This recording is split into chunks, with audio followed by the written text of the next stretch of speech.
ముఖ్యంగా 10th class exams రాస్తున్న వాళ్ళందరికీ కూడా ప్రత్యేకమైన శుభాశీస్సులు.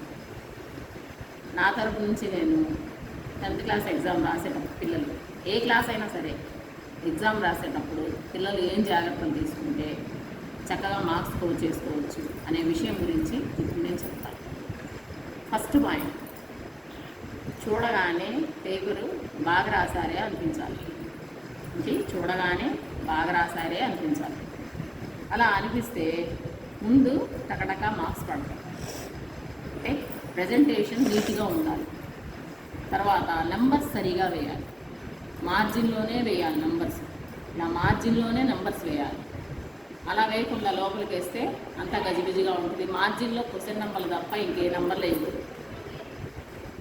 పేపర్ నీట్గా రాయాలి. మార్జిన్లో క్వశ్చన్ నెంబర్లు మాత్రమే వేయాలి. అది కరెక్ట్గా వేయాలి.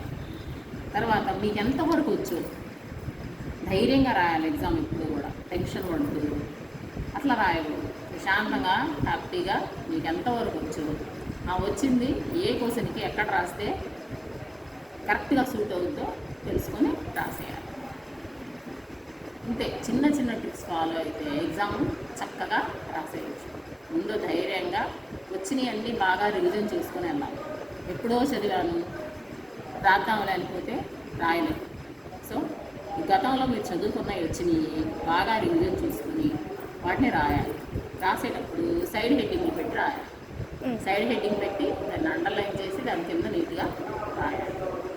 అలా రాసి పాయింట్స్ వైజ్గా స్టార్ మార్కులు పెట్టి పాయింట్స్ మెయిన్ పాయింట్స్ అండర్లైన్ చేసి ఇలా కనుక రాసినట్లయితే మంచి మార్క్స్ స్కోర్ చేసుకోవడానికి ఒక ఛాన్స్ ఉంటుంది.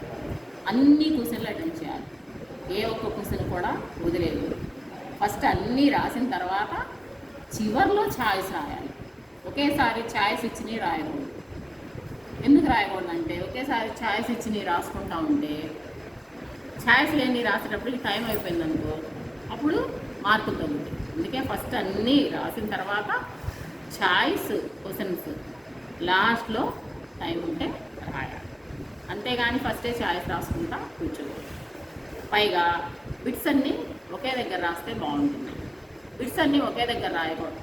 అక్కడొకటి రాస్తే మార్క్స్ టోటల్ చేసుకోవడానికి వాటికి ఇబ్బంది అవుతుంది. నీట్నెస్ కూడా ఉండదు.